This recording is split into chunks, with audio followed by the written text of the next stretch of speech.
Back in 2009, I was 23 years old and I was living in the slums of China, spending all of my free time learning how to start an online business. And after a few months, I launched my very first business, which led me directly to my very first lesson as well. And it's been over 14 years since I've made that very first dollar online, and well, I've learned a ton. And since then, I've sold well over $4 million worth of products online. And I only say that so that you know that I have the experience and I've actually experienced what it's like to own an online business. My name is Augie Johnson, and here are the 14 things that I've learned along the way that have helped earn me time freedom, location freedom, and what I hope someday will earn me financial freedom. And simply put, this video here is gonna help you understand and implement these valuable lessons into your own business so that not even yourself or your biggest competition can stop you from succeeding. And if that sounds good, then let's go ahead and dive right in. So like I just said, it was that very first business that I started in 2009 that taught me maybe my most important lesson, but definitely my first lesson. And there was a provided computer in the small one-bedroom apartment that I was living in China. And I spent hours on that thing getting my first business launched. I was just simply starting an email newsletter for basketball players that are looking to improve their game.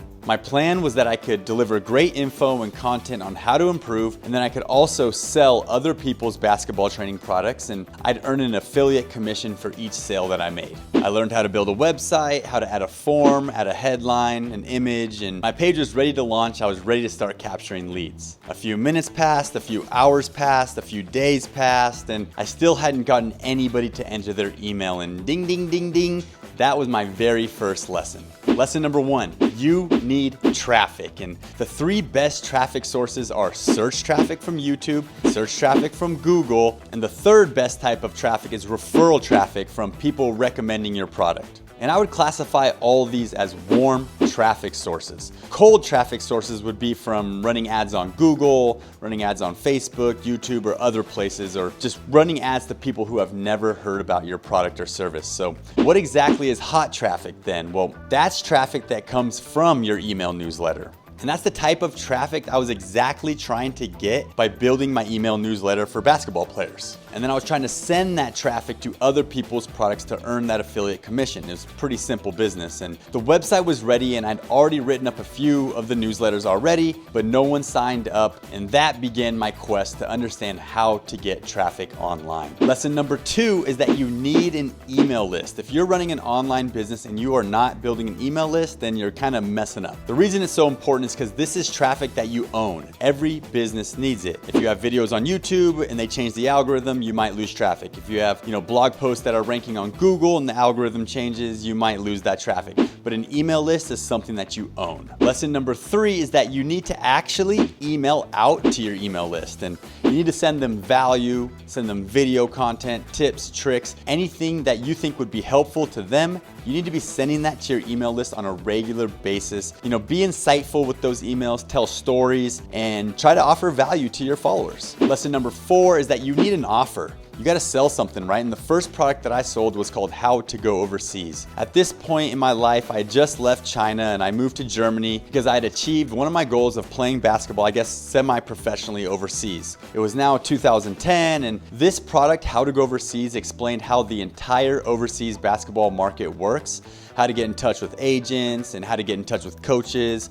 And it was a pretty good course for a first course. I launched an affiliate program alongside of that, and sales quickly came in as, all these different affiliates started promoting my product through ClickBank. I mean, I didn't make $1 million or even $100,000 with that product, but it did bring me to my next lesson that I need to learn. And that's lesson number five, that you need to understand copywriting. You're gonna be using copywriting to write ads, to write video sales letters, sales page copy, email newsletters, social media posts. All those kind of things need copywriting in order to succeed. And I got that sales page up and running for How to Go Overseas, the product, and it was running, and I found out somewhere that I need to start split testing everything. I need to start changing my headlines and testing this and testing that. And that brought me to my next lesson, lesson six, is that you don't need to split test everything. Split testing is valuable, but that's once you have a lot of web visitors. Once you have a ton of web visitors, then you can go ahead and start split testing things to try to optimize your page, but you don't need to do that from the start. The lesson number 7 is that you actually need to have a payment processor. I would recommend at this point that you use Stripe, and maybe you set up a PayPal to collect payments. And at the time I was just using ClickBank. I mean, this is back in the day, and this is before I think Stripe was even a company. So figure out how you're gonna collect payments and just run with it. And lesson number 8 is that you need to understand how funnels work. We're talking about sales funnels. I know it's kind of a buzzword these days, but it's an important concept. You need to understand what the top of the funnel is. And we call this the top of the funnel because at this point, the traffic is cold. This is the first time that the visitor or whoever it is has become aware of your company, and they're right there at the top. They're not even close to buying yet, but they are aware. And as soon as they see that piece of content and they click, that means they've basically raised their hand, they've moved down the funnel, and if they were to purchase something, they would move down the funnel even further. If they were to enter their email, they're moving down the funnel even more. So a few years after my How to Go Overseas product, I launched a YouTube channel. So my funnel for that was basically, maybe a person searches something on YouTube for how to shoot a basketball, they find my video,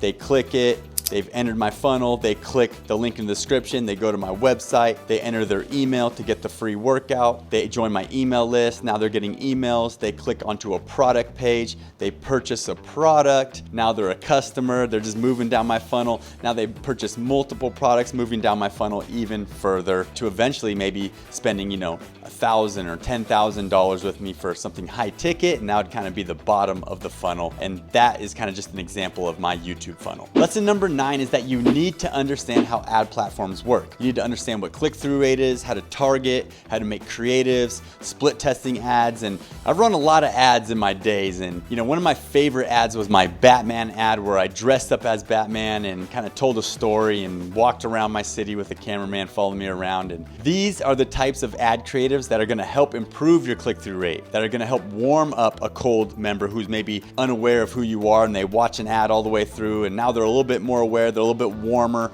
So now that when they click, they actually go to your website and actually make a purchase. Lesson number 10 is that you need to understand marketing psychology. This is kind of related to copywriting, but if you want to get traffic and if you want to generate leads, then you need to kind of understand who you are targeting, kind of the avatar or the dream customer, and you kind of got to get inside their head and understand the psychology of what would make them purchase and what their desires are, what their fears are, and all that kind of stuff. So marketing psychology is super important. Lesson number 11 is that you need to understand sales, right? So after a person has entered their email, maybe you're trying to get them to book a call. Well, how does that whole sales process work? You need to understand what an appointment setter is, which is basically a person that's calling your leads or emailing your leads or maybe even messaging your leads on your social media platforms. And after they message them, they try to get in contact with them and try to set an appointment. That's why they're called appointment setters. Is they're gonna say, hey, here's a calendar. What's a great time for you to jump on a call with someone from our team, which would be the closer. And so you need to have a understanding of what a setter, a closer is, and how they work together to actually generate sales. Lesson number 13 is that you need to be the best version of yourself. A lot of times with these online businesses, a lot of people are solopreneurs, meaning they're the one that's running the show. They might have a few freelancers or a few people here working for them or helping them out. But if you're a solopreneur, you have got to be the best version of yourself. How is your business supposed to succeed if you're staying up late, drinking all night and sleeping until 11 a.m. and waking up and being all hungover and not able to get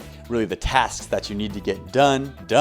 Well, that's why you need to be the best version of yourself. Working for yourself, you have to be disciplined, you have to be self-motivated, and there's a lot of different things that you as a person need to be in order for your business to succeed. And the last lesson, probably the most important lesson, is lesson number 14, is that you actually need some technical skills. It's really annoying if you got to outsource every single thing in your business. You need to understand basically the minimum, I would say, to get started without having to hire would be like video editing, graphic design in Photoshop, how to set up and run and navigate through a WordPress website, and how to set up hosting. Those are kind of the main things. Just to be able to market yourself and market your company alone, you'll need those skills. All right, guys, I hope you guys liked this video. If you did, please hit that like button. If you're new here, please hit subscribe and head over to our community on Skool. It's called the Video Creator Club. Go ahead and click the first link in the description. Head over there. It's completely free, and I will help you get started growing your online business through video. All right, guys, I hope to see you guys over there, and I'll see you in the next video.